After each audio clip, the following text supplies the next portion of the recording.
अस्सलाम वालेकुम जनाब, खैरियत से है। जंग बंदी हो गई जी। ट्रम्प साहब ने एक ट्वीट कर दी और उसके बाद जो इंसान ये जंग बंदी हो गई दोनों तरफ से। जो इंसान आप कह लें कि रोक दिया गया। अभी ये ड्रोन्स दोबारा भेज दें कुछ करें, लेकिन पाकिस्तान की तरफ से एक सीज फायर नजर आ रहा है। पाकिस्तान ने बड़े सब्र और तहम्मुल के साथ बड़ा अच्छा कदम उठाया। अल्लाह का शुक्र है, इस जंगबंदी से पहले पाकिस्तान वो जवाब दे चुका हुआ था जिसकी ज़रूरत थी, लेकिन ये जवाब नाकाफ़ी है। अच्छा, किसी का क्रेडिट हो तो देना चाहिए। कुछ दिन पहले, कोई 2-3 हफ्ता पहले, मैं एजाज सैयद का प्रोग्राम देख रहा था, टॉक शॉक, और उसमें उन्होंने एक बात बड़ी इंटरेस्टिंग कही थी, मेरे दिमाग में ना फंस गई। और वो ये बात कही थी कि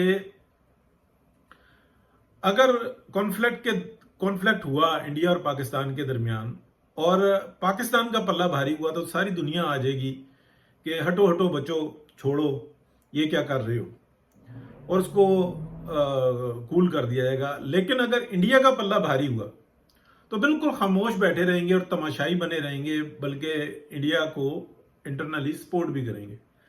तो यही एक हकीकत है। तो जब तक इंडिया ड्रोन्स बेचता रहा, कुछ करता रहा, इस किस्म का कोई ट्वीट, कोई दुनिया का जो जना राब्ता, वो किसी काम नहीं आया। हाँ, सऊदी अरब ने कोशिश की, लेकिन सऊदी अरब की जो एक आप समझ लें कि जो मामलात हैं वो अपनी जगह पे। अब इसके अंदर क्या खोया क्या पाया, इसके ऊपर अब आगे बात करते हैं। देखें, अगर जो हम मिडिल ईस्ट को देखें ना, तो उसका एतमाद पाकिस्तान के ऊपर बहुत ज्यादा बड़ा, और मिडिल ईस्ट का जो एतमाद है वो चाइनीज के ऊपर भी बहुत बड़ा है कि हमें कौन सा रास्ता लेना चाहिए। मिडिल ईस्ट पूरा का पूरा ये बात देख रहा है कि जो मर्जी आप कर लो, अमेरिका के साथ, यूरोप के साथ, इंटरनली ये इसराइल के साथ है और इंटरनली ये इंडिया के साथ है। लेकिन जो चाइनीज हैं उन्होंने अपना लोहा मनवाया।